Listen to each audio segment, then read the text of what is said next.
Okay, so the kidneys, another big function of the kidneys is to maintain our acid-base homeostasis, right? And we remember when we talk about acid-base, we're talking about the H plus ion. In fact,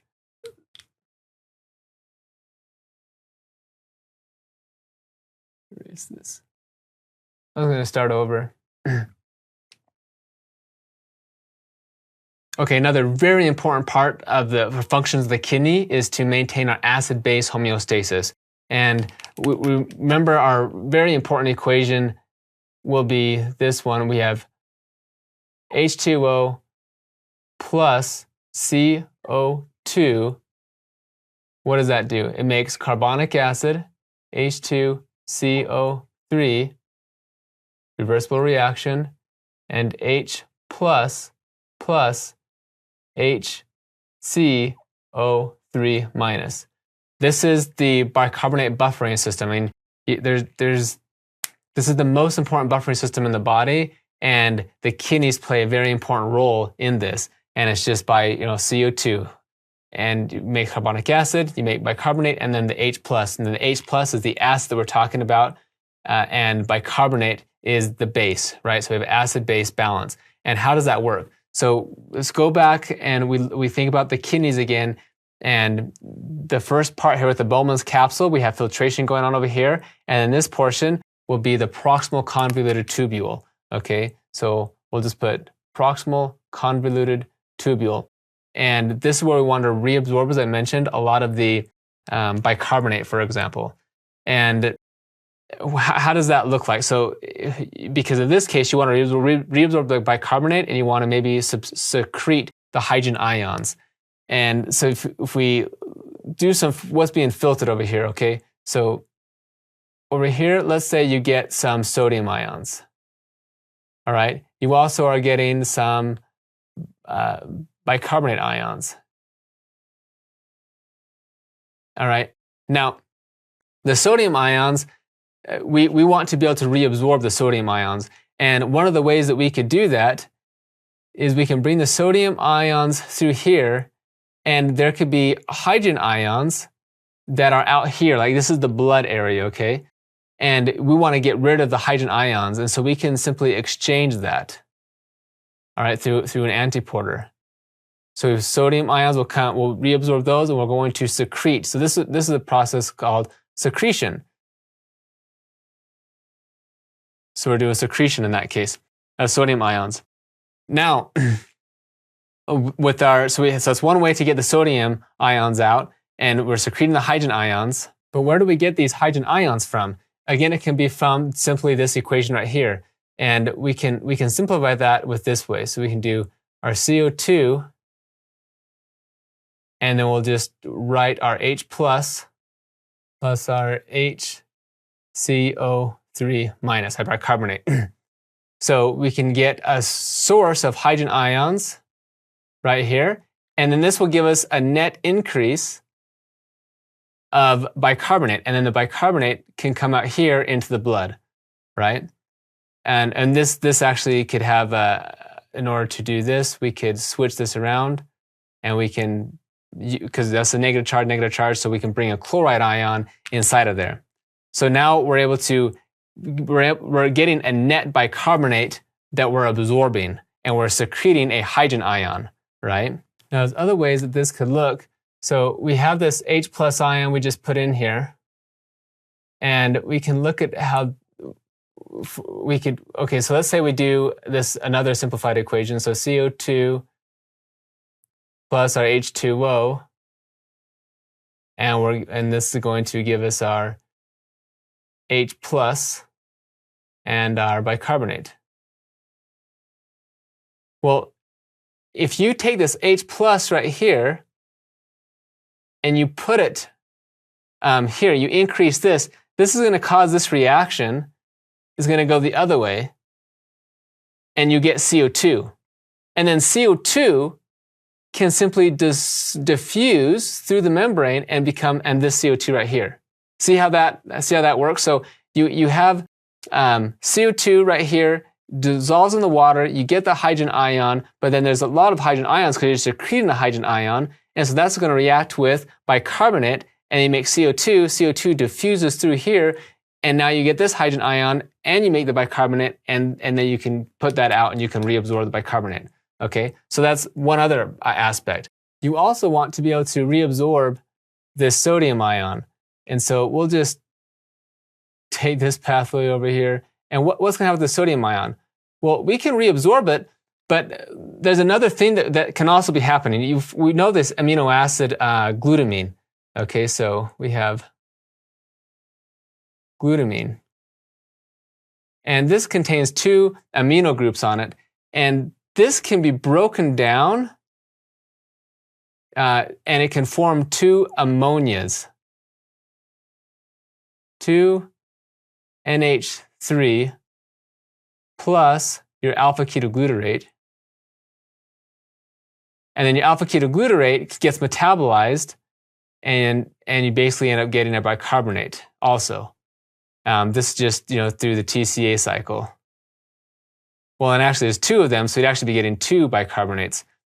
And now the ammonia, well, this ammonia is very has a pK of like 9.3. So the ammonia is going to combine with more hydrogen ions.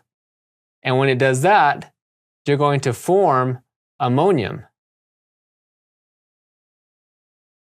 So it has a positive charge. So now this ammonium is going to be secreted out here, and it's going to be with this sodium right here. So here's your sodium, and your sodium will come out. So you'll just exchange. See the positive charge ammonium, and sodium is positive charge. So you can reabsorb the sodium, and you can secrete the ammonium ion.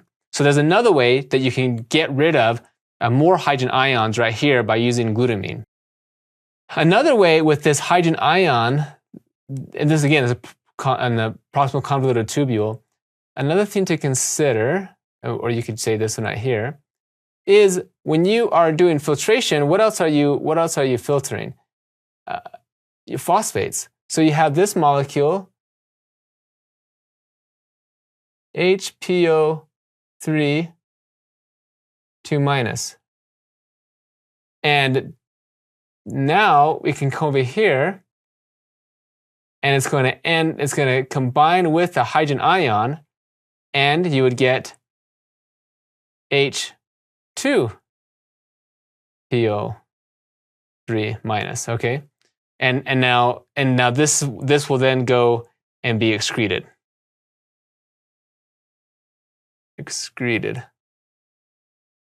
Okay, so here you have a number of ways in the proximal convoluted tubule that are able to handle the hydrogen ions, right? You have right here, you can secrete the hydrogen ion with an antiporter and update the sodium. You can get the hydrogen ion, so it's going to combine with your bicarbonate and make CO2, and then the CO2 will diffuse through the membrane, and then through the carbonic anhydrase. You really need to remember to know that. This reaction right here, it happens, as you know, but it takes time. Carbonic anhydrase makes this reaction happen like immediately. Like it's like 40,000 times faster. It's an immediate reaction when CO2 reacts with water. CO2 plus H2O. I don't even have that here. Reacts with water, and it makes the proton and the bicarbonate. Now you can reabsorb the bicarbonate ion, glutamine. You're able to break that down to alpha-keto acids, alpha-ketoglutarate, and the ammonia. That's going to react with 2 hydrogen ions to form ammonium, and then you can secrete ammonium and reabsorb the sodium as well, and you also can get rid of some of the phosphate ions, and based upon the pKa, that can pick up another hydrogen ion as well, and you can excrete that. So that's one important way that we can reabsorb more of the bicarbonate and help to manage the acid-base system, or acid-base balance. Now, there's another very important way in the collecting duct. Remember, we had the principal cells, and that interspersed between there, we have these intercalated type A and type B cells to deal with either an acidosis or alkalosis. Okay, so here will be basically our collecting duct, right? So it's the same thing. So our collecting duct, and there's a pathway to deal with if it's going to be acidosis. Okay, so let's write. We have we'll call this our type A and we'll say A stands for acidosis. So that means we have a very high concentration of H plus ions, right? These are intercalated cells here. And what does that mechanism look like? So first we can have, if we look at this, we have CO2 plus our water, and through the action of carbonic anhydrase, we're going to make, so if we have acidosis, we want to get rid of that. HCO3 minus plus our H plus ions. And the CO2 can also diffuse through here, and we have the same reaction going on over here. Plus water, going to lead to, for the same thing, carbonic anhydrase.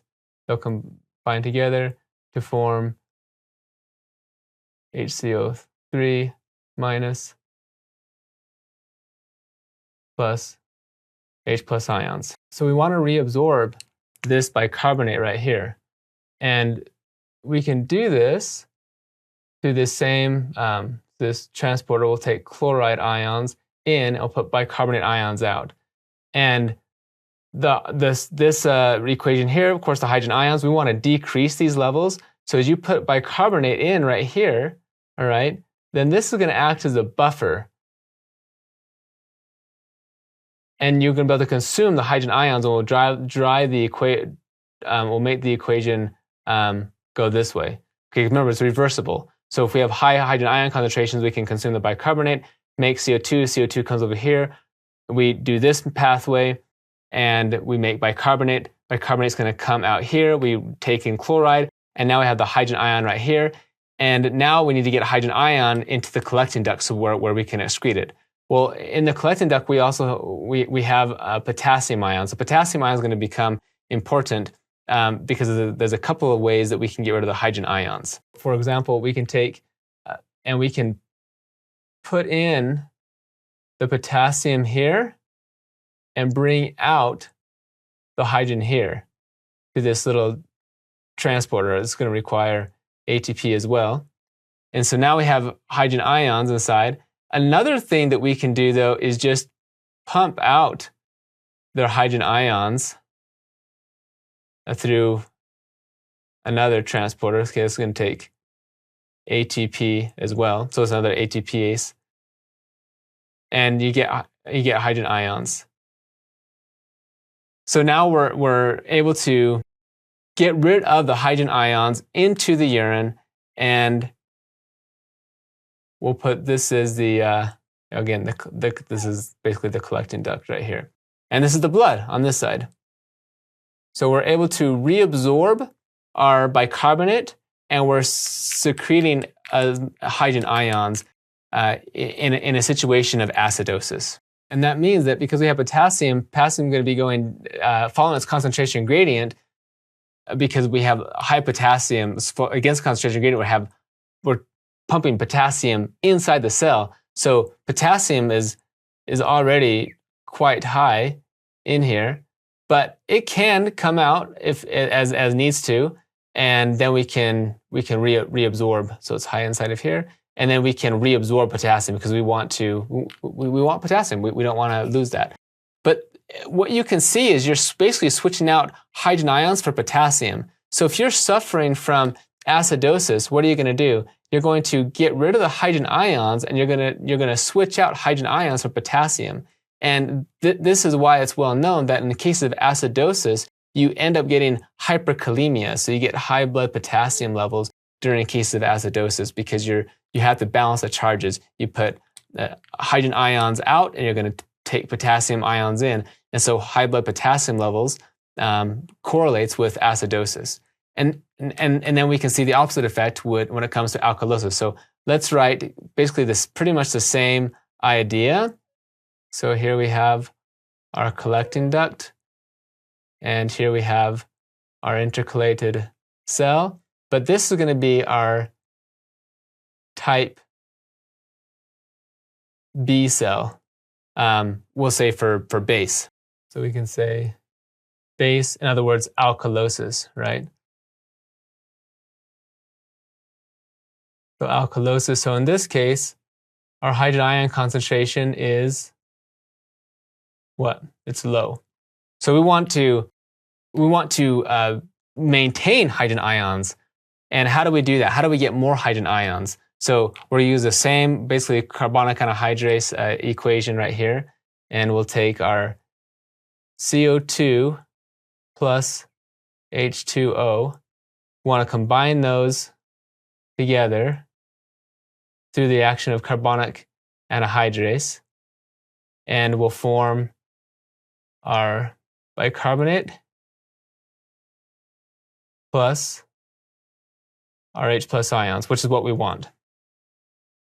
Now, what do we want? And we want to get rid of our bicarbonate ions because that's alkaline.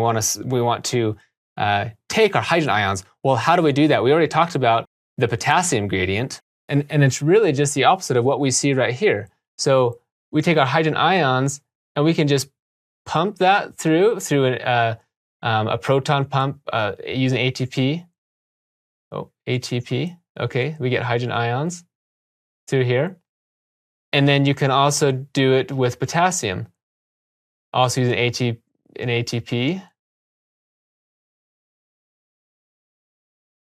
So H plus here is going to be pushed out over here, and you'll take our potassium that's in, right, because it comes from the blood basically, and you're going to end up excreting potassium. So now your potassium levels over here are going to start going down. And because you're going to take potassium, and that's going to follow this concentration gradient, and it's going to leave out here. Of course, it's higher inside of the cell, so it wants to leave. And now to get rid of the bicarbonate, same idea. This is a negatively charged, so we can take and bring in a chloride ion. Okay, so there's chloride ion, and we will secrete our bicarbonate ion. Okay. Because again, this filtrate has that. So the filtrate in a urine has the chloride ions. So it can just come through. We'll switch out the bicarbonate from the chloride, and then we'll start excreting. In this case, it's a secretion because we're going down to the urine. And we'll end up getting rid of the bicarbonate as well as more of the potassium. And that's why you have low blood potassium, hypokalemia, and you'll be able to get rid of the bicarbonate. So if you have acidosis, and so you're trying to remove the hydrogen ion, then that means the pH, it could be as low as a 4.5 in your urine. Whereas over here, you're trying to consume hydrogen ions and get a net bicarbonate. And so in this case, the pH could be a lot higher. It could be as high as 8.5, for example. And remember, what is the blood pH, right? So typically we say the blood, so we'll say our blood pH is going to be anywhere between 7.35 to 7.4 or so, all right? 7.3, 7.4. It depends if we're talking about venous blood or arterial blood. But this is obviously 8.5 is way high, way outside the range, and 4.5 is way below the range. But our kidneys are able to do this because they're pumping against the concentration gradient. So our kidneys make up the major way that we can, over time, regulate our pH balance. But it does take time because you have to make some of these pumps. They have to be inserted into the membrane so they can start happening. So the fastest way to maintain our acid-base balance is just by respiration, right? If you hold your breath so you're not exhaling CO2, the more CO2 dissolves in the water, form carbonic acid, and you get more hydrogen ions, and so you're able to lower the pH, and you get like respiratory acidosis. Or if you're hyperventilating, that can cause respiratory alkalosis. But if you have a chronic problem, like for like ketoacidosis, for example, where you have all the ketone bodies, then this is going to start happening where your kidneys are going to start to get rid of these hydrogen ions because you have an acidosis problem. Versus if you have another condition where, like certain types of cancers, for example, you can be suffering from alkalosis. and therefore you want to get rid of the bicarbonate and consume as many of the hydrogen ions. So this is more of a sophisticated way that's happening, again, in the convoluted tubule. And it's pretty interesting, just that pH range, again, so of the urine, we can say pH, this one's better. So 4.5 to 8.5. And then the osmolarity is pretty impressive too. I'll just put that range with 50 to around 1200 milliosmoles. And it's all done by your kidneys. They're able to manage all of this. Okay, I think this is going to be the main things. We'll have to talk next time more about the effects of consuming electrolytes and what that is going to do, and why it's important or why it's not important, because you can see the mechanisms your body is actually really good at conserving sodium and different ions, and what can happen if you get too high potassium or too low potassium. And again, a lot of this has happened also in the proximal convoluted tubule. All right, that should be good.